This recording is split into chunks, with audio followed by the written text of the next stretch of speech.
A glória do Rei ressurreto é o tema da mensagem dessa manhã. Eu peço que você deixe sua Bíblia aberta no livro de Atos, capítulo 4. E antes da gente entrar no livro, ou na mensagem propriamente dita, eu preciso localizar esse capítulo e o livro. Você sabe que texto sem contexto serve apenas como pretexto para eu dizer para você qualquer coisa e você pensar que aquilo é o que a Bíblia está ensinando. Então tome cuidado com qualquer pessoa que não coloque o texto no contexto. Porque senão é isso que vai acontecer. Ele vai virar um pretexto para se dizer qualquer coisa. E você sabe, você já aprendeu que a Bíblia é a mãe de todas as heresias. O herege, ele vem para você com a Bíblia debaixo do braço. E ele a lê conforme ele bem entende. E nós queremos ser mais cuidadosos e mais zelosos. A primeira coisa que você precisa saber é que o livro de Atos é um livro de transição. Se você perde esse aspecto, você perde totalmente o livro. Ele é um livro que tem diversos textos narrativos, muitas vezes as pessoas tomam como normativos, e quando elas fazem isso, elas se perdem. Por exemplo, é dito logo depois que a igreja se organiza, o livro diz que eles vendiam suas posses, suas possessões e distribuíam entre todos. E algumas tentativas de fazer isso ao longo da história já aconteceram, sempre terminando em desastre. Porque a Bíblia não está mandando fazer isso. A primeira característica disso aqui em Atos é que eles fizeram espontaneamente. A segunda é que eles estavam reunidos com uma multidão muito maior do que a população normal de Jerusalém, porque os judeus vinham de todas as partes do mundo para estar ali. Porque os tementes a Deus, ou seja, aqueles que não eram judeus, mas que eram atraídos pelo ensino do judaísmo, ainda que não se tornassem praticantes do judaísmo, também vinham. Então a população de Jerusalém, ela às vezes triplicava, às vezes aumentava mais do que isso. Muita gente ali. E quando a primeira pregação foi feita, e quando muita gente se converteu, chegando quase a 3.000 pessoas se juntando àquele grupo inicial de 120, que você tem no capítulo 2, eles queriam ficar ali. Eles queriam ouvir os únicos que tinham autoridade para aquele ensino, que eram os apóstolos de Jesus, e que estavam todos ali em Jerusalém. Ninguém queria mais ir embora. Eu não ia querer ir, você não ia querer também, você ia querer ouvir os ensinos. E eles não foram ali para ficar tanto tempo. Eles foram ali para ficar um certo período e voltar para as suas casas, para as suas terras, para os seus países. Então os cristãos que eram da localidade, e alguns mesmo que eram de fora, mas tinham condições de fazê-lo, começaram a vender propriedades para adquirir os bens necessários para que aquele grupo pudesse ficar junto o maior tempo possível. Então, o livro é de transição. Não dá para você pegar cada coisa e dizer isso tem que ser praticado, porque não está havendo ordem, mandamento, nem aqui, nem em nenhum outro lugar da Bíblia para certas coisas. A gente precisa olhar a Escritura toda e ver aquilo que é normativo, e isso é sempre muito claro, e aquilo que é narrativo, está apenas contando o que aconteceu. Esse é o primeiro ponto, você precisa ter em mente, o livro é um livro de transição. Muitas coisas que aconteceram aqui não eram para ser perpetuadas, mas estavam acontecendo justamente porque tanto os apóstolos como essa grande multidão estavam aprendendo a ser igreja ainda. Uma outra coisa que você precisa ter em mente é que a igreja nasce nesse ambiente basicamente judaico, embora com gente de fora também, os tementes a Deus. Eu descrevi, eles não eram judeus, mas eram pessoas atraídas pelo ensino, pela doutrina, ainda que não eram atraídas pelos outros rituais, como a circuncisão, como a guarda de certos dias, como a dieta judaica também. Então, havia muita gente assim, mas basicamente ela é uma igreja que nasce dentro do judaísmo e aos poucos vai se verificando que ela não vai ficar presa ao judaísmo. Desde a promessa feita a Abraão, em ti serão benditas todas as nações da terra, até a grande comissão ordenada por Jesus, vocês vão fazer discípulos de todas as nações. A ideia de Deus é uma igreja multirracial, multiétnica, que vai encampar pessoas de todas as nações. Então ela nasce assim, mas ela vai crescendo. Por causa disso, você vai ver certas dificuldades surgindo no entendimento dos próprios judeus, no entendimento dos próprios não-judeus, e os apóstolos têm que lidar com isso, e o Novo Testamento é todo escrito para que, entre outras coisas, essas dúvidas também sejam saradas. Uma coisa que é importante você observar para o capítulo 4 é que nós vamos, nesse capítulo, ter o terceiro sermão registrado nas Escrituras da igreja. Então, o primeiro é no Pentecostes, lembra? Pedro faz uma exposição de Joel, da profecia de Joel. O segundo, no capítulo 3, é depois que ele cura um coxo, e então ele anuncia novamente o Evangelho, anuncia o nome de Jesus. O terceiro é quando ele está ainda nesse segundo sermão, vem o pessoal do templo, a guarda do templo, prende os apóstolos, e o próximo sermão, o terceiro, que a gente vai ver, já é perante o Sinédrio, aquele mesmo tribunal que foi responsável pela crucificação de Cristo. Agora os discípulos estão ali diante dele. Então esse é o terceiro sermão registrado, não quer dizer que não houve outros aí entre uma coisa e outra, mas o que o Espírito Santo resolveu registrar para nós, colocou esse como sendo o terceiro sermão registrado.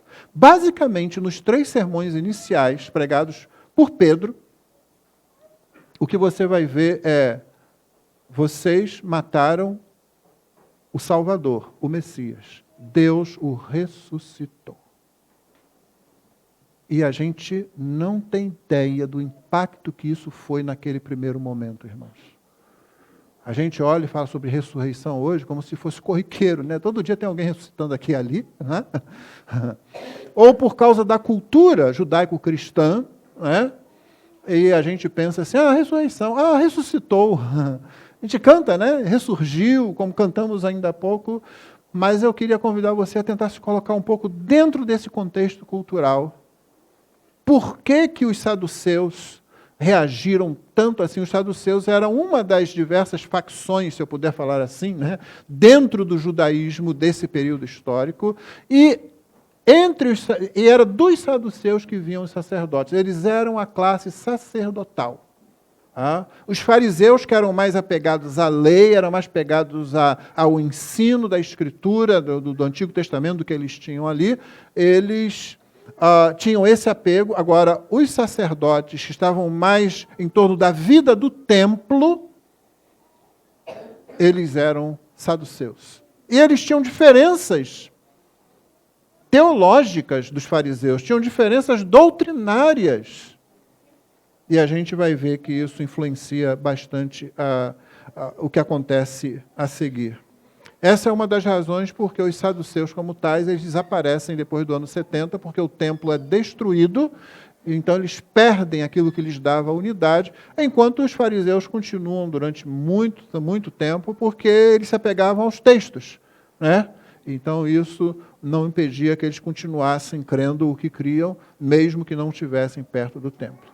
Então vamos lá, e são 3 pontos apenas que eu vou chamar, não são 3 pontos do sermão, porque essas coisas cobrem o capítulo 4 e cobrem tudo depois, e, no entanto, são 3 situações que a gente precisa observar. A primeira é que a pregação do Cristo ressurreto veio como uma onda avassaladora, como um grande tsunami, nada podia detê-la, e aqueles que pregavam não conseguiam parar, não podiam ser impedidos. Falar do Cristo ressurreto fez com que eles enfrentassem as maiores dificuldades, a própria morte, as ameaças, e eles continuaram. E à medida que isso acontecia, vem o segundo ponto: Cristo, através da pregação da sua morte e ressurreição, conquista os seus inimigos. O rei ressurreto conquista os seus inimigos. E por inimigos dele, você não deve entender apenas os fariseus e os saduceus do texto, mas você deve entender todo ser humano. Todos nós éramos inimigos de Deus. Por isso Paulo fala na segunda carta aos Coríntios, no capítulo 5, que nós somos embaixadores, dizendo o que para as pessoas? Por Cristo, rogamos a vocês que vocês se reconciliem com Deus. Nós nos tornamos inimigos do nosso Criador, não importa quão bonitinho você seja, quão bonitinha você seja, quão espiritual, quão religioso ou religiosa que você nasceu em algum lar assim, não importa, nós todos somos inimigos de Deus. Porém, Cristo, o Rei ressurreto, ele conquista os seus inimigos. E a razão disso, é o terceiro ponto, é que a visão da glória desse Cristo ressurreto, ela preenche a nossa vida plenamente, totalmente, de forma que você é levado por isso. É quase que conduzido, levado à frente por isso, contra todas as coisas. É por isso que você está aqui, é por isso que você que realmente crê no Senhor Jesus persiste, é por isso que você se vê frente a frente com seus pecados ao longo da semana, ao longo da vida, é por isso que você se lembra de pecados cometidos, mas você persiste, você volta para o Senhor, você diz, Senhor, eu sou pecador, como fizemos agora há pouco na oração de confissão de pecados, mas você continua dizendo, Senhor, eu não vou para outro lugar, eu não tenho outro lugar para ir, eu continuo voltando para Ti. Só se o Senhor me expulsar da presença do Senhor. Só que o Senhor não faz isso. O Senhor, Ele habita no alto e sublime trono, mas também habita com contrito, com abatido de espírito, contrito de coração. Então, o Cristo ressurreto, a visão da glória dEle, preenche a nossa vida, satisfaz a nossa vida. E à medida que nós crescemos na vida cristã, nós começamos a trocar prazeres e outras coisas que nós temos aqui, colocar no devido lugar essas coisas, dando-lhes sempre uma importância menor, mesmo as bênçãos que recebemos de Deus e que se caracterizam por serem coisas que nos dão prazer aqui, nós as recebemos, nós as experimentamos, nós as vivenciamos, nós damos graças a Deus, mas elas ainda são menores do que o próprio Cristo, que é quem preenche tudo na nossa vida, quem não deixa parte nenhuma vazia. Ou para lembrar uma palavra de C.S. Lewis, nós louvamos o sol pelos seus raios, mas nós não queremos somente os raios, nós queremos o próprio sol. No nosso caso, o sol da justiça. Então, esses 3 pontos vão nos conduzir aqui. Eu vou começar a ler e pararei em alguns momentos. E, embora eu vá considerar o capítulo 4, na verdade, eu quero me prender apenas aos 21 primeiros versículos e vou fazer comentários sobre as 3 outras partes, ou 3 outros comentários que Lucas insere antes de passar para o capítulo 5. Né? Então, o capítulo 4 começa, como eu já disse a você, Pedro tinha acabado, ou estava tentando terminar, tentando fazer as aplicações do segundo sermão. Né? Ele e João vieram ao templo na hora da oração, tinha um coxo lá, um sujeito que já há 40 anos naquela, todo mundo conhecia ele. Ele está 40 anos naquela situação ali. Pedro e João olham para ele e dizem assim, olha para nós. Aí ele olha e pensa, esses caras aí vão me dar uma grana boa, né? Aí vem a primeira palavra desanimadora, nós não temos prata nem ouro. Mas o que nós temos, isso nós damos. Em nome de Jesus, Nazaré, levanta e anda. Aí ele se levantou, aí ele andou, e aí ele grudou com Pedro e João. E quando a multidão viu aquele camarada em pé, junto com aqueles 2 ali, eles vieram para ver o que era. Os milagres em Atos servem para isso. Os milagres no livro de Atos servem para atrair atenção para a pregação do Evangelho. Aí eles vêm, e aí Pedro prega novamente a mesma mensagem, inclusive dizendo, vocês mataram o Senhor da vida, Deus o ressuscitou, só tem salvação nele.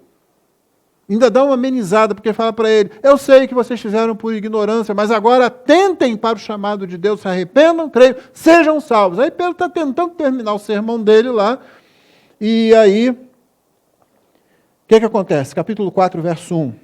Enquanto Pedro e João ainda falavam ao povo, chegaram os sacerdotes, o capitão do templo e os saduceus, ressentidos porque os apóstolos estavam ensinando o povo e anunciando em Jesus a ressurreição dentre os mortos. Prenderam Pedro e João, os recolheram ao cárcere até o dia seguinte, pois já era tarde. Porém, muitos dos que ouviram a palavra creram, subindo o número desses homens a quase 5.000. Essa é a palavra do Senhor. Queria que você notasse primeiro que o que acontece aqui e até o capítulo 7 parece que não vai ter nada mais a ver com a história da humanidade. São um pequeno grupo de apóstolos, estão liderando um movimento que pensou se já fosse acabar, porque o líder, o grande líder, já foi morto, foi crucificado. E, no entanto, eles insistem com esse movimento, com a pregação e com o nome daquele que foi crucificado. E foi crucificado, foi pendurado no madeiro. É maldito. Quem é que vai dar atenção a algo disso? Só que as pessoas estão dando atenção, as pessoas estão vindo, as pessoas estão se juntando.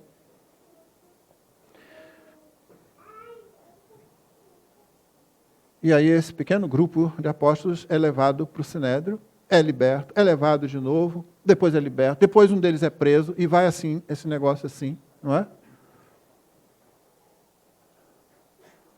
Mas a verdade é que o que está acontecendo ali, só em Jerusalém, vai se expandir dali. Não vai ficar contido ali. Já, já, Deus mesmo vai fazer com que aquilo se espalhe.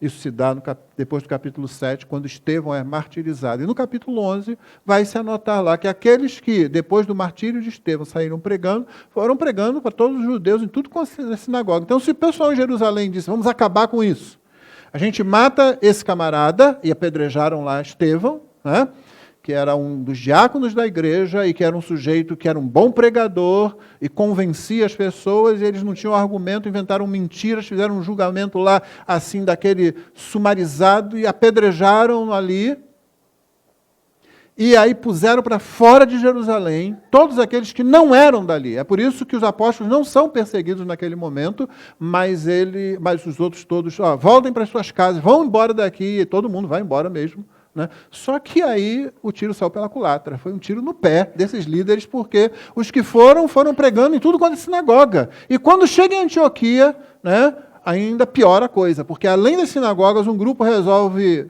vamos pregar para os outros também, que não são judeus? E eles pregam, uma coisa incrível acontece, o Espírito Santo converte aquelas pessoas. E uma igreja forte se forma ali em Antioquia. Então muita coisa vai acontecer entre o capítulo 4 e o capítulo 7, e depois, mas é bom que você tenha em mente, o que está acontecendo aqui não vai ficar só aqui, não é só uma picuinha de um povo ali que está com dificuldade de se entender, não. Deus vai preparando o seu povo para mover o seu povo a partir de Jerusalém, Judeia, Samaria, confins da terra, conforme a ordem de Jesus. O versículo 2 diz que eles estavam ressentidos porque os apóstolos estavam ensinando e anunciando o povo. Os saduceus eram a classe sacerdotal. E eles não criam na ressurreição. Exatamente isso. Eles não criam na ressurreição. Eles viam as turras com os fariseus, porque os fariseus criam na ressurreição. Você pergunta, como pode ser judeu e não crer na ressurreição? E ainda é sacerdote, o sumo sacerdote é dessa classe, os sacerdotes são dessa classe, o capitão do templo é um sacerdote que comanda uma guarda ali do templo, que tem autoridade para manter a ordem ali, e às vezes, alguns deles podiam ser bem cruéis, inclusive com seus próprios soldados ali. E eles não criam na ressurreição? Não criam na ressurreição. Mas os fariseus não eram assim perseguidos, por quê? Porque os fariseus anunciavam a esperança da ressurreição. Vai ter uma ressurreição lá no final e etc e tal. Agora chega um grupo dizendo, um homem já ressuscitou e a ressurreição dele muda tudo. Aí os saduceus ficaram, não pode ser. Aí a gente vai ficar em descrédito aqui. Ninguém mais vai querer ouvir a gente, ninguém mais vai querer seguir o ensinamento se eles forem atrás. E eles viram, de repente, 3.000 pessoas, de repente sobe a 5.000, contando somente os homens. A população de Jerusalém em si podia chegar, ou devia ser nessa época, em torno de 85.000 pessoas. Temos um número considerável, né? Já estamos chegando aí a 10% da população dali de Jerusalém. Né? E o número ia crescendo, porque a Bíblia diz que a cada dia o Senhor ia acrescentando, é uma onda, não dá para parar. E os saduceus estão vendo essa onda chegar, e eles estão vendo que não podem fazer nada, eles estão vendo que o ensino deles está caindo por terra, porque Pedro, João, os demais apóstolos estão dizendo, ele ressuscitou, nós somos testemunhas disso, ele ressuscitou e ele é o Messias, não era possível que a morte o detesse. Irmãos, a ressurreição não é somente um corpo que é reconstruído, a ressurreição nas Escrituras, ela é a própria reversão da morte, é isso que está em vista aqui, e morte é o fantasma que assusta todo ser humano. Morte é o grande inimigo, segundo 1 Coríntios capítulo 15. A morte aqui estarrece, deixa a pessoa parada. As pessoas quando dizem assim, não estou preocupado com isso, porque ninguém sabe o que acontece, ninguém nunca voltou de lá e tal. Na verdade, o que essa pessoa está fazendo é tentando não pensar nisso, porque ela sabe que à frente a morte está esperando por ela. E agora tem alguém que ressuscitou. Tem alguém que desfez o negócio, reverteu a coisa toda. E os saduceus não gostaram da ideia. Primeiro porque atingia a doutrina que eles ensinavam, a teologia deles, e porque isso estava causando o descrédito deles. Só que a situação piora. Eles pegam Pedro, eles pegam João, eles pegam o camarada também que estava lá, né? Que agora eles têm um sujeito curado em um nome. Eles prendem, você está vendo a onda vindo, talvez agora a gente consiga botar aí, né, um quebra-mar que vai, pronto, vai, vamos dar um chega para lá nesses camaradas, isso aí vai acabar, né? Porém, verso 4, deixa eu reler, porém muitos dos que ouviram a palavra creram. O Evangelho sempre vai fazer isso, irmãos. Você vai dizer assim, não, ninguém prestou atenção, né? Essas reações sempre vão acontecer. Alguns vão crer. Aqui diz que muitos que ouviram a palavra creram. Então, eles chegaram lá, conseguiram impedir o término da pregação, mas muitos já haviam crido. Dia seguinte, verso 5, as autoridades, os anciãos e os escribas se reuniram em Jerusalém como o sumo sacerdote Anás, Caifás, João, Alexandre e todos os que eram da linhagem do sumo sacerdote. Colocando os apóstolos diante deles, perguntaram, com que poder ou em nome de quem vocês fizeram isso? É que o interessante para a gente é que as autoridades, elas não tinham como saber que elas é que estavam sendo colocadas diante da autoridade. Você imaginou? Por que você acha que Lucas perdeu tempo colocando os nomes das pessoas aqui, dizendo, está formando, está o Sinédrio, está com o sumo sacerdote, está com o genro dele, está com mais outros ali, e mais todo mundo reunido ali, os sacerdotes e tal, e aí ele pega os dois pobres coitados, dois pescadores, dois camaradas sem instrução, coloca ali no meio. Mas lembra? A onda é avassaladora e o rei conquista os seus inimigos. Quem tem medo de quem agora? Aquele grupo todo ali, né? Cresce e aqueles dois lá. E eles perguntam, com que poder ou em nome de quem vocês fizeram isso? O Cristo ressurreto é quem intercepta, é quem encurrala os homens, nunca o contrário. É ele quem vai em busca do eunuco etíope, ainda aqui no livro de Atos. Foi ele que interceptou Paulo no caminho de Damasco. É ele a quem C.S. Lewis, para citar de novo, diz, eu fiquei encurralado pelo inimigo e não tinha para onde fugir dele. É Cristo quem intercepta, é Cristo quem cerca e coloca você contra a parede, nunca o contrário. Esses homens aqui estão pensando, não, nós aqui mandamos, agora não vamos dar um jeito nisso. Esses são os principais cabeças, agora vai acabar de vez. E aí o que acontece? Já que eles perguntaram, quem pergunta quer saber, não é? Em nome de quem? Então vamos falar do nome. Só nesse capítulo 4, 7 vezes o vocábulo nome aparece. No livro de Atos, 28 vezes. A média seria 1 por capítulo. Nome é uma questão importante aqui. Nome representa autoridade, nome representa alguém com um certo caráter. E geralmente você liga o nome à pessoa e ao evento. O evento aqui é a cura de um coxo. Em nome de quem? Com a autoridade de quem? Com o poder de quem vocês estão fazendo isso? E Pedro, que já está doido para falar mesmo aqui, vocês conhecem Pedro, né? Então Pedro, cheio do Espírito Santo, é o Espírito Santo quem capacita, é aqui o cumprimento do que Jesus disse em Lucas 12, versos 11 e 12, quando vocês forem levados diante das autoridades, não se preocupem com o que haverão de falar. Na mesma hora o Espírito Santo lhes dirá o que dizer. Passará para vocês o que vocês falaram para os outros.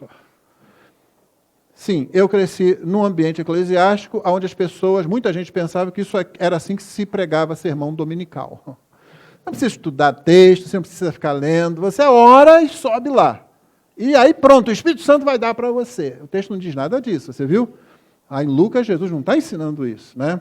Isso me lembra a historinha da filha de um pastor, que o pastor chegava e subia, sentava no púlpito, na cadeira ali, e ficava em oração, e ela notava que ele fazia sempre isso, né? E um dia ela perguntou para o pai, por que toda hora que você ora, você vai para o púlpito ou você senta lá e ora?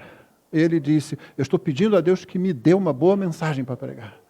E ela perguntou para ele, e por que ele nunca dá? É o risco que você corre, se você interpretar o texto fora do contexto, o texto erradamente. Mas aqui é o momento. Aqui é quando o Espírito Santo pega dois camaradas que estão ali pequenininhos, cercados, pescadores, por um monte de gente douta, culta, instruída, e essas pessoas altas ali, de repente, eles começam a crescer, os outros começam a diminuir. Porque, na verdade, não são eles dois, na verdade, é aquele a quem eles anunciam. Autoridades, e Pedro começa assim, no versículo 8, a fala dele, ele começa chamando de autoridades. Autoridades do povo anciãos, visto que hoje somos interrogados a propósito do benefício, nós não matamos a pessoa, nós não tornamos alguém paraplégico numa briga, nós não roubamos alguém, nós não defraudamos, não fraudamos ninguém, nós fizemos um bem e estamos sendo questionados por isso. Acredite, irmão, tem gente que ama tanto a própria posição, ama tanto a própria autoridade, que vai questionar quando o bem é feito. Porque não está interessado no benefício dos outros, a não ser que essa própria pessoa possa fazer. Se ela não puder fazer, então que ninguém faça. Se eu não posso curar o coxo, que ninguém cure. Em nome de quem vocês fazem isso? Já que nós somos interrogados a propósito do benefício feito a um homem enfermo e do modo como ele foi curado, saibam os senhores todos e todo o povo de Israel que em nome de Jesus Cristo, o Nazareno, a quem vocês crucificaram, e aí vem a mesma mensagem que ele já tinha pregado 2 vezes, e a quem Deus ressuscitou dentre os mortos. Sim, em seu nome é que este está curado na presença de vocês. Eles pensaram que Pedro ia gaguejar. Eles pensaram, talvez eles peçam desculpas, talvez eles digam, não vamos fazer mais. Meu irmão, você precisa confiar mais. Minha irmã, você precisa confiar no Evangelho e no poder do Espírito Santo. Eu sei que às vezes nós ficamos pequenos diante das pessoas que estão diante de nós, principalmente se eles são nossos parentes. É difícil, às vezes, testemunhar para os que são nossos parentes. Eu já tenho dito aqui, porque eles conhecem suas falhas, eles conhecem seus defeitos, eles conhecem os erros que você cometeu. Geralmente vem aquela argumentação, agora você está se achando muito santo. Obviamente eles não conhecem a mensagem. Eles não sabem o que a mensagem diz. Nenhum de nós se acha melhor do que os outros. Nenhum de nós se acha superior aos outros. Nenhum de nós se acha mais inclinado espiritualmente para Deus do que os demais seres humanos. Pelo contrário, nós sabemos que nós somos pecadores. Cada um de nós deve falar como Paulo, eu sou o principal dos pecadores. Todos nós admitimos, eu estava perdido, não podia me salvar, eu estava cego, não conseguia ver, mas Ele me achou e Ele me salvou. Então peça graça a Deus, porque o Espírito Santo capacita você. Obviamente você não estará sempre diante de autoridades, obviamente você tem a Escritura aí com você, meu irmão, você pode ler a Escritura. Não dá para chegar diante de Deus e dizer, Senhor, me dá aí o que falar agora para o meu parente, para o meu amigo não crente, para o meu vizinho não crente, para o meu colega de trabalho não crente. Eu não leio tua palavra, eu não passo tempo contigo em oração, mas dá para o senhor quebrar o galho agora? Não é a mesma coisa. Leia a palavra, se instrua na palavra. Você não pode, daqui a um ano, estar com o mesmo nível de conhecimento da Bíblia, com o mesmo tipo de vida de oração que você tem agora, a não ser que você já esteja progredindo há algum tempo. E ainda assim você vai continuar crescendo. Não se satisfaça, não fique com esse negócio de, não, eu não conheço muito bem. Então comece a conhecer agora. E se você é membro dessa igreja, você tem um programa de estudos aqui. Siga o programa, venha, utilize a ferramenta. Não tem desculpa para isso. Os discípulos estavam preparados, porque eles haviam sido preparados por Jesus durante cerca de 3 anos. Principalmente logo após a ressurreição e antes de Jesus subir aos céus, Jesus passa cerca de 40 dias com eles, e nesse momento Jesus está esclarecendo para eles aquilo que até a crucificação eles não haviam entendido. Crucificação eles não sabiam, e agora? O que aconteceu? Quando as mulheres vêm dizendo, olha, ele ressuscitou, o que ressuscitou nada? Ele não é assim, tal. As mulheres estão falando esse negócio aí. Quando Jesus aparece para eles, eles ficam boquiabertos. Um deles não estava presente e diz, não acredito não. Ele não acreditou nos outros que estavam ali com ele. Com quem ele havia caminhado durante 3 anos. Ele disse, não é assim não. Se eu não puser o dedo lá na ferida, para mim não é. Quando Jesus aparece para ele e diz, você quer tocar? Ele diz, Senhor meu, Deus meu. E o Senhor Jesus diz o quê? Bem-aventurado aquele que não viu e creu.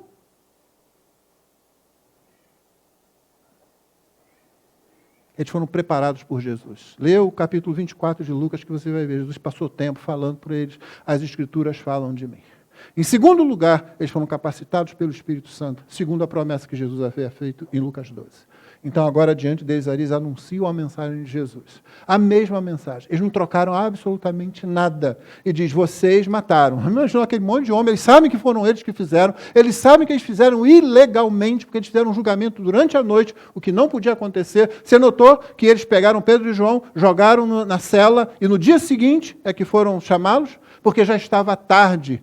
E tudo geralmente acabava quando o sol se punha. Todo mundo ia para suas casas, negociações não eram feitas, julgamentos não eram conduzidos, mas no caso de Jesus eles sabem que agiram ilegalmente. Então não somente condenaram um homem inocente, como o fizeram de forma muito ilegal. Não foi um erro judiciário, foi uma intenção judiciária de condenar o Senhor Jesus. Deus ressuscitou, sim, é no nome dele que esse está curado. E Pedro continua, já que perguntaram, ele vai citar o Salmo 118, aplicando o Salmo 118, verso 22, como ele aprendeu com Jesus. Ele aprendeu com Jesus, essa aplicação que ele vai fazer agora. Verso 11, este Jesus é a pedra que vocês, os construtores, rejeitaram, mas ele veio a ser a pedra angular. O Salmo 118 diz, a pedra que os construtores rejeitaram, essa veio a ser a pedra angular. Aí se você olhar o texto lá, talvez você não compreenda bem como pode fazer essa ligação. Mas aí em Lucas 20, 17, 19, o Senhor Jesus diz o seguinte, e Pedro estava lá ouvindo. E se você pensa que Pedro, muito agitado, como sempre, hiperativo, não é? Pronto para puxar uma espada e para falar fora de hora, pensa que ele não estava ouvindo? Ele estava ouvindo sim. Mas Jesus, com o olhar fixo neles, disse, o que quer dizer então? Ele está discutindo com os fariseus nesse momento e pergunta para eles, o que quer dizer então o que está escrito? A pedra que os construtores rejeitaram, essa veio a ser a pedra angular. E Jesus continua. Pedro está ali ouvindo e ele falando com os fariseus. Todo o que cair sobre esta pedra ficará em pedaços, e aquele sobre quem ela cair ficará reduzido a pó. E aí o texto continua, Lucas registra, naquela mesma hora, os escribas, os principais sacerdotes, procuravam prender Jesus, porque entenderam que ele havia contado essa parábola contra eles, mas temiam o povo. Então aqui não foi o momento ainda, mas eles ficaram chateados com Jesus. E agora, eles pensaram, nos livramos de Jesus, olha só. Não. Está ali novamente eles ouvindo a mesma coisa agora de um discípulo de Jesus que aprendeu com Jesus e foi capacitado com o Espírito Santo e que está dizendo para eles, este Jesus é a pedra que vocês rejeitaram, mas ele veio a ser a pedra angular. Será que algum deles não pensou assim? Eu já ouvi isso antes. O mestre deles falou isso antes. O Senhor Jesus ele vai se aproximando dos seus inimigos. Ele se aproxima dos seus inimigos. Aquela onda chega perto, porque o rei ressurreto, em sua glória, conquista até os seus inimigos. Você se lembra onde é que a gente está? Nós estamos num ambiente assim, onde em cadeiras, em bancos, estão sentados os mestres, as autoridades, os sumos sacerdotes, 2 pescadores estão ali no meio, com um sujeito lá que tinha acabado de ser curado, foi mendigo a vida toda. É isso que está acontecendo. A onda está vindo, né? E está chegando perto dos inimigos, os principais inimigos. Vocês, os construtores, vocês rejeitaram. E agora Pedro fala uma coisa que é difícil para a gente enxergar a quantidade de compreensões, de tradições, de protocolos e de erros que esse versículo que ele fala agora quebra. Novamente, é difícil para a gente. Assim como é difícil para a gente entender o impacto de Pedro ter chegado lá com os demais apóstolos e dito assim, Jesus ressuscitou.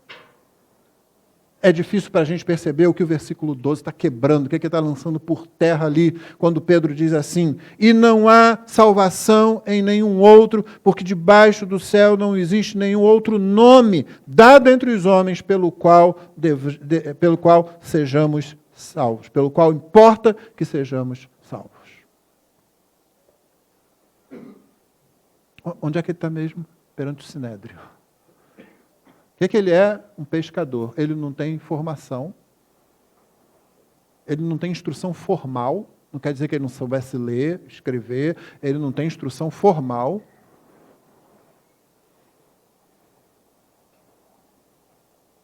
E ele está dizendo para eles coisas que derrubam uma série de coisas que eles haviam construído e estavam ensinando. Não há salvação em nenhum outro. Isso é muito sério para um judeu ouvir. Salvação pertence ao Senhor. Certamente esses homens tinham lido o livro de Jonas, no capítulo 2, que termina exatamente a salvação pertence ao Senhor. E agora ele está dizendo, não há salvação em nenhum outro, só nesse. Não tem nenhum outro nome debaixo do céu. Nem o tetragrama. O tetragrama, você se lembra? Aquelas 4 letrinhas hebraicas, cuja pronúncia correta se perdeu há muito tempo, que os judeus não ousavam pronunciar. A gente fala Jeová, a gente fala Iavé, Ieoa, e por aí vai. Eles dizem, esse é o nome. Somente nesse nome há salvação. E note, ele é a pedra, hein? Se não houver salvação, há o quê? Pulverização. Pulverizado. Cai, ele desfaz, vira pó. Ou então, você é salvo. E não há salvação em nenhum outro. O que acontece adiante? Verso 13. Ao verem a ousadia de Pedro e João, sabendo que eram homens iletrados e incultos, ficaram admirados. Admirados aqui, irmão, não é assim, poxa, uau, nossa, esses caras, né?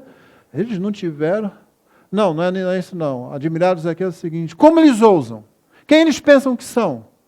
Nós somos quem nós somos mestres, nós falamos vários idiomas, nós aprendemos a argumentação com os gregos, porque muitos, e era comum os saduceus serem treinados na retórica grega, nos discursos. Nós somos treinados, nós fomos preparados.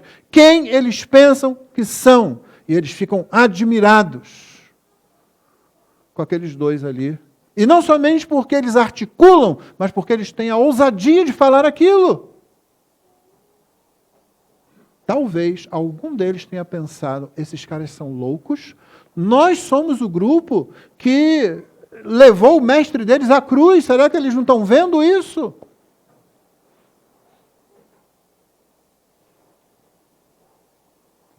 Eles podiam pensar, eles são completamente ignorantes, apenas gente de cabeça vazia, que foi enganada por um camarada aí continua aí como um bobo, seguindo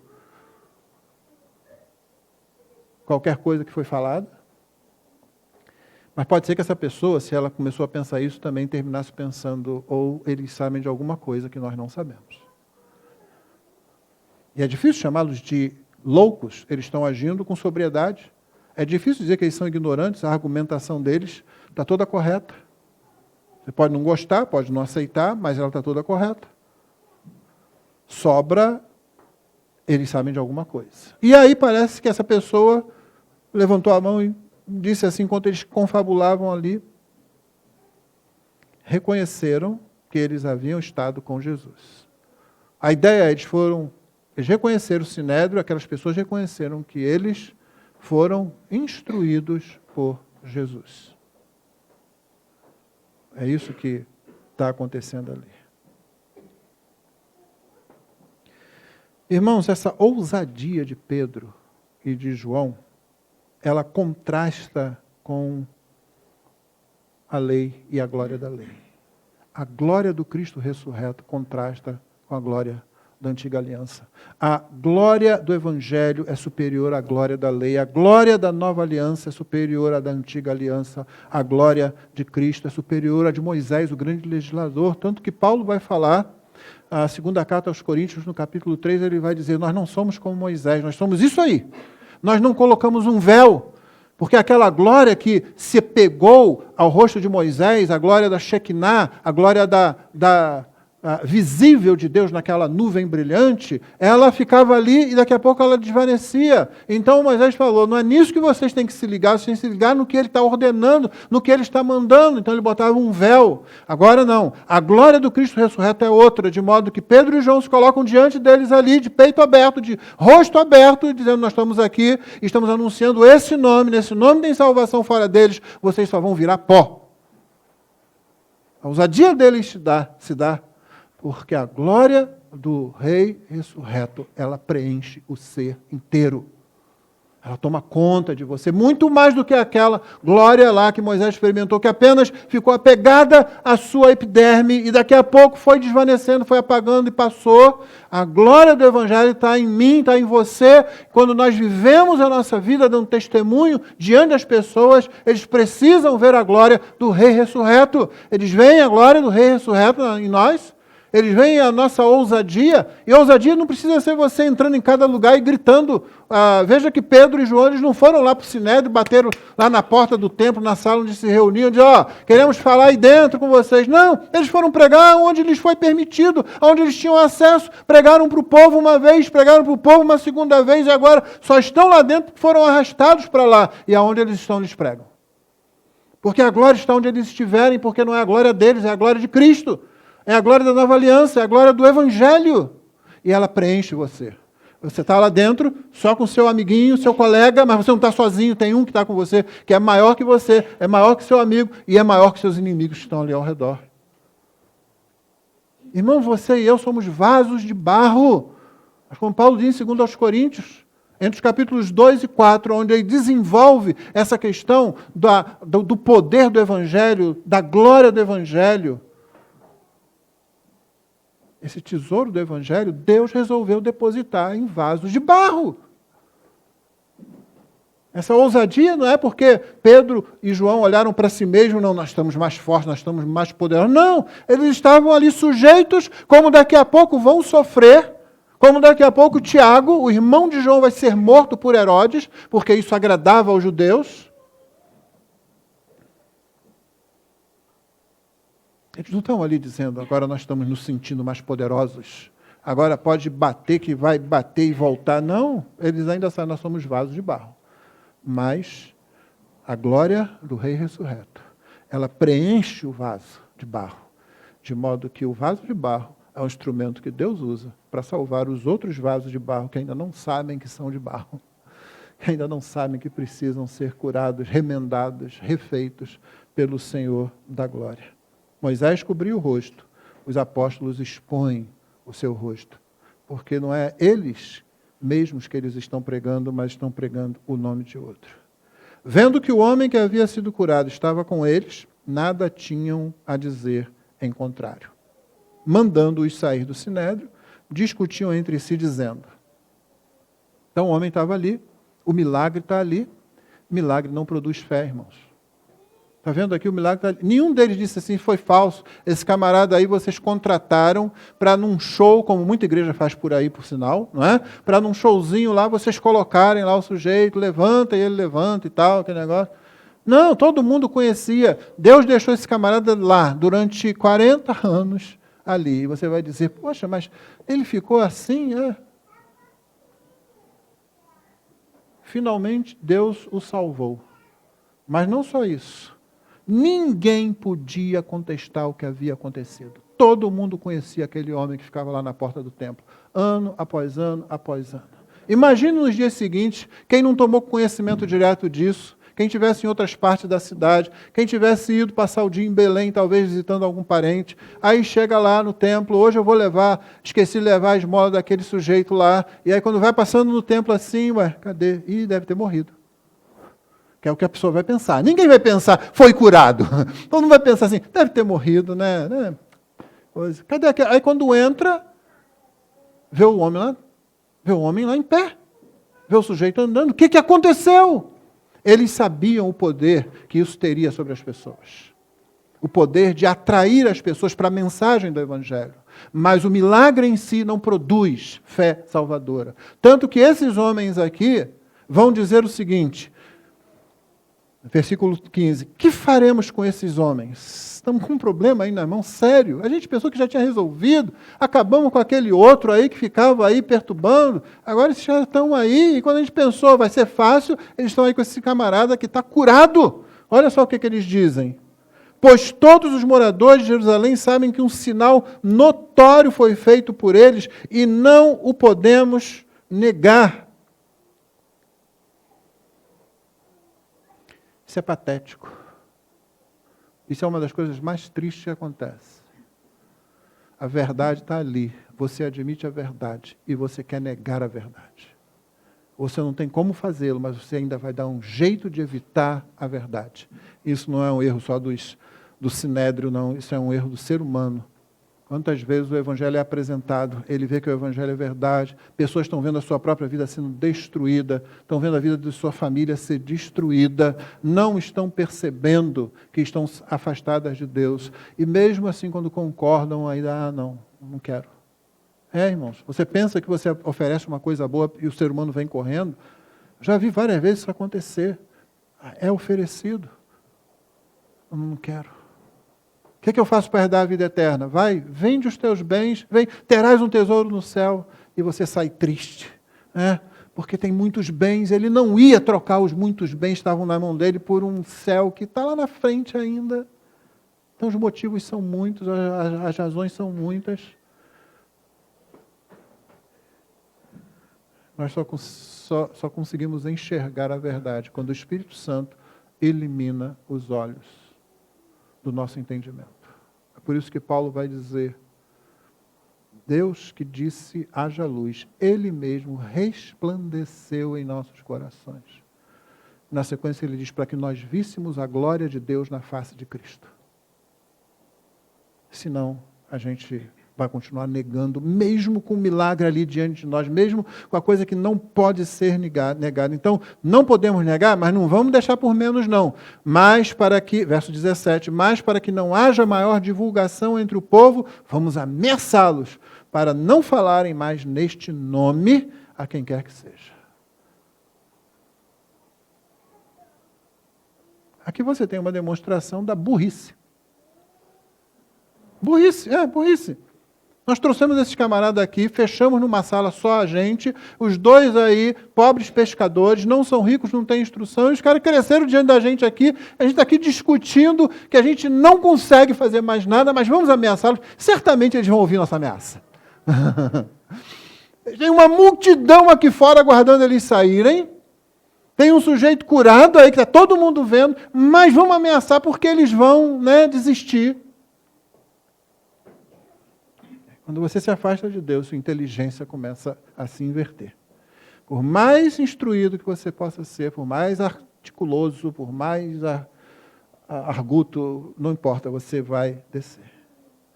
Chamando-os, verso 18, ordenaram-lhes que de modo nenhum falassem nem ensinassem no nome de Jesus.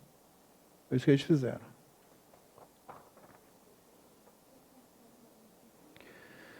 Lembra do verso 2? Eles estavam ressentidos porque eles estavam ensinando e proclamando. Então, é isso que eles querem que pare. Não ensina mais esse nome, não proclama mais esse nome. Se você quiser crer, creia lá na sua casa. Tá? Junta esse grupo de vocês aí, que era original, porque a maioria desse pessoal aí depois vai embora, mas junta fica lá. Tem muita gente querendo fazer isso com os cristãos hoje, irmãos. É aquela diferença entre o público e o particular. Fique com a sua fé, com as suas convicções, que eles não sabem, mas que são a nossa vida. Cristo preenche a nossa vida, o Rei preenche a nossa vida. A gente tem que dar a mesma resposta que Pedro e João darão a seguir.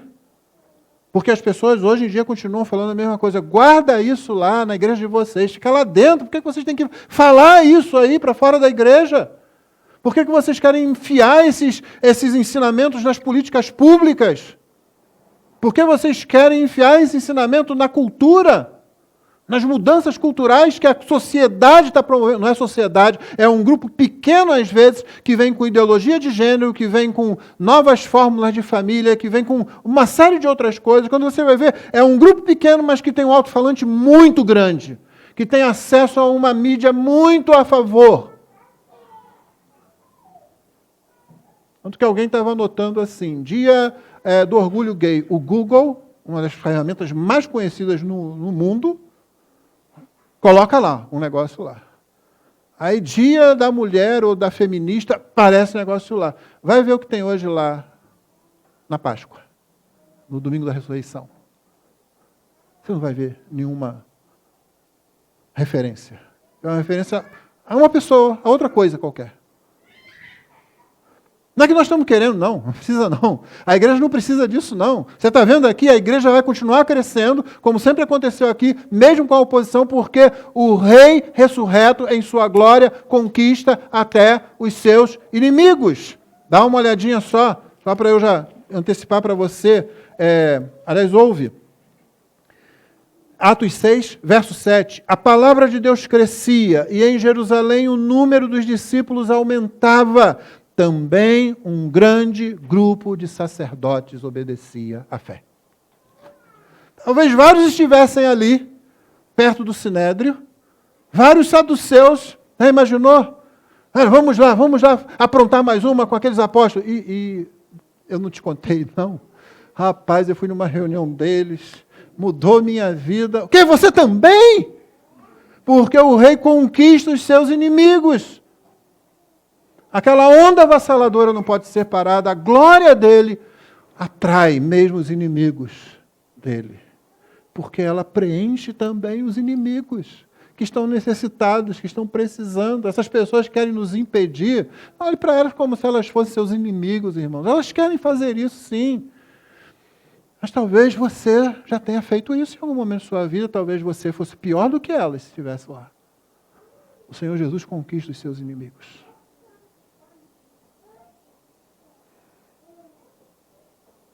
Pedro e João respondem, os senhores mesmos julguem se é justo diante de Deus ouvirmos antes aos senhores do que a Deus, pois nós não podemos deixar de falar das coisas que vimos, que ouvimos, que enchem a nossa mente, o nosso coração, a nossa vida, o nosso ser.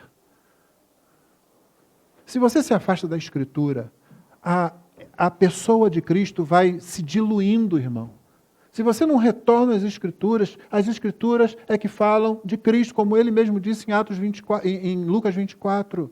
Então, quando você lê e você relê e você fala de Cristo com seus irmãos, e para quem não é crente ainda, a figura de Cristo vai cada vez crescendo mais, tornando mais consistente para mim e para você, porque ele é glorioso. Mas se nós nos afastamos, nós vamos ficando fracos nisso. Nós vamos ficando distantes de quem é Jesus. Vamos começar a depender somente da nossa experiência. A experiência é dúbia. Aqui um grupo que teve uma grande experiência, eles viram um milagre na frente deles. De que isso lhes serviu? Adiantou alguma coisa? Não. Por isso é que Pedro diz, a gente não pode parar. A gente não pode deixar. Essa onda é forte demais. Não dá para deixar de falar das coisas que nós temos visto e das coisas que nós ouvimos. E aí, diz o texto, o sinédrio todo chorou, e convertendo-se ao Senhor, clamaram por batismo. Não foi. Eu gostaria que Lucas tivesse escrito isso, mas não foi isso que aconteceu. Depois, ameaçando-os mais ainda, os soltaram, não tendo achado como os castigar, por causa do povo, porque todos glorificavam a Deus pelo que tinha acontecido. Ora, o homem em quem tinha sido operado esse milagre de cura tinha mais de 40 anos de idade. Então, não dava. Fazer o quê? Ficaram ali raivosos. Mas você lembra do capítulo 6, verso 7. Quando você lê para cá, leia lá na frente, para você ter esperança. Muitos desses aqui creram no Senhor, muitos sacerdotes creram no Senhor, creram na mensagem do Evangelho. Finalmente, irmãos, apenas, eu não vou ler, eu vou fazer referência. O texto passa a descrever a igreja em oração, eles vão lá, e o pedido deles. Eles falam, Senhor, olha essa situação aí. Eles declaram, recitando um salmo, Salmo 2, né? Eles declaram que os gentios estão enfurecidos, os povos de Israel também estão enfurecidos. Eles falam assim, olha para a ameaça deles e concede aos teus servos o quê? Que continuem pregando. Que continuem pregando. É isso que eles pedem. Eles não pedem proteção, eles não pedem, Senhor, acaba com essa oposição, Senhor. Que isso aí se finde, a gente tem uma vida mais tranquila, assim a gente poderá pregar melhor. Não, eles pedem para que Deus lhes dê ousadia e que eles continuem pregando com fidelidade. E a comunidade cristã, então, como é que ela vivia? Da multidão dos que creram eram um coração e a alma, ninguém considerava exclusivamente sua nenhuma coisa, aquilo que nós citamos, não é? Eles estavam fazendo isso. Não havia necessitado entre eles, mas note, isso aqui não é um sistema econômico, financeiro e social que foi implantado em Jerusalém, funcionou muito bem, porque dali para frente, não. Isso aqui foi um momento na vida somente da igreja, não da cidade, não da Judéia, né? Nem adjacências. Isso é aquele momento ali, naquele momento em que eles estão vivendo isso, todo mundo está disposto, né? E a igreja continua fazendo isso, irmão. Embora isso aqui não seja normativo, a verdade é que a igreja continua fazendo isso. Nós temos tido essa experiência aqui. E às vezes você não sabe porque a pessoa nem fala. Quando ela chega, vê alguém, ajuda e pronto, você não está sabendo disso. Mas a igreja continua fazendo isso. Que ninguém venha dizer para a igreja o que a igreja tem que fazer. A igreja sabe o que tem que fazer.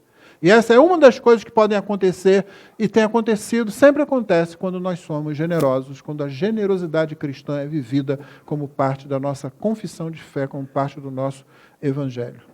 Os apóstolos eram responsáveis por distribuir isso, e aí finalmente vem um texto de passagem, versículos 36 e 37, que é o parágrafo que prepara o leitor para lidar com todo o problema que vai começar a acontecer agora por causa dessa situação. Barnabé, ele vende alguma coisa, né? Aquele Barnabé que vai ser o companheiro de Paulo, que vai lá atrás de Paulo buscar Paulo, e depois eles vão sair para a primeira viagem e tal. Ele era um homem, como você, se você estava aqui na escola dominical, viu que ele era um homem bom, cheio de fé e do Espírito Santo. Como a gente precisa de gente assim na igreja? Pessoas que sejam boas, cheias de fé e do Espírito Santo. Esse era Barnabé. Vendeu um campo que possuía, trouxe o dinheiro, depositou aos pés do apóstolo. Aí, o pessoal ficar mais tempo aí, viu? Isso é só para preparar para o contraste do que vai acontecer logo a seguir, porque ainda não estamos no céu, irmãos. Ainda não é o paraíso. A igreja é feia, né? Você viu aí na ótima aula que Jonatas deu, a gente se sujeita também à feiura da igreja. Como disse um amigo meu e colocou muito bem, Cristo não veio buscar uma noiva na nobreza pura, nobre, de sangue real. Cristo buscou uma prostituta jogada na sarjeta, foi lá, pegou ela, e é ela que ele transforma em sua noiva, que ele vai apresentar perante o Pai, sem ruga, nem mácula, nem imperfeição alguma. Nós não somos uma dama da corte, nós somos uma prostituta, que constantemente abandonávamos o nosso marido para a prostituição. Mas o nosso marido veio atrás de nós. Cristo veio atrás de nós. Cristo continua vindo e nos buscando, recorrentemente nos trazendo para Ele.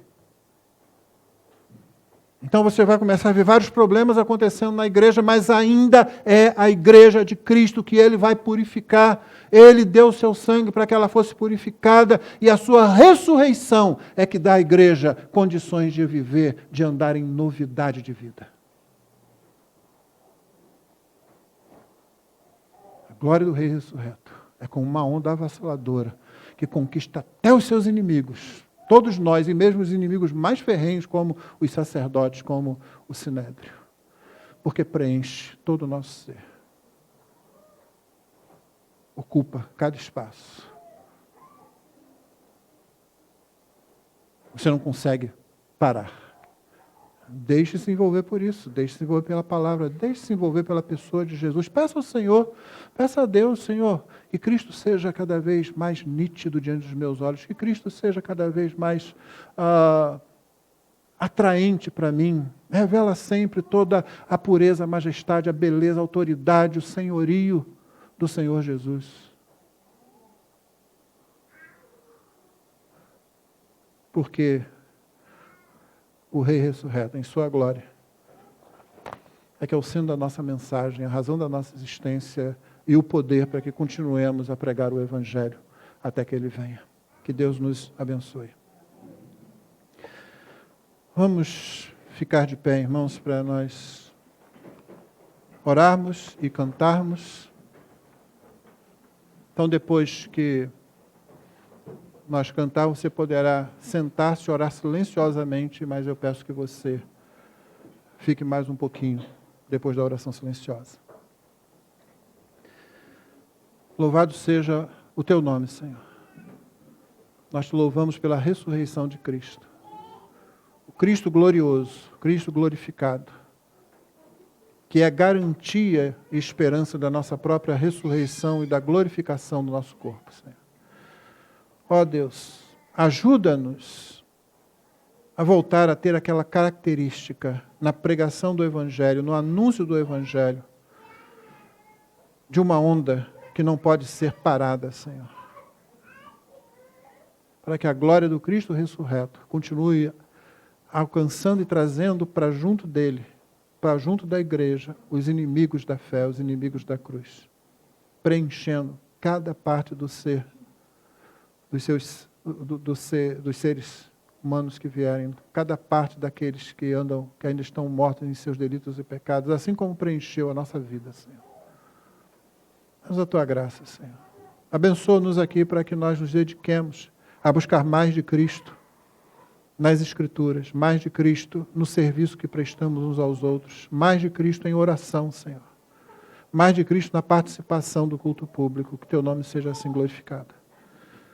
Abençoa-nos, pois, fortifica-nos, Senhor Deus, que Cristo seja sempre glorificado em nossas vidas. Nós oramos assim no nome de Jesus. Amém.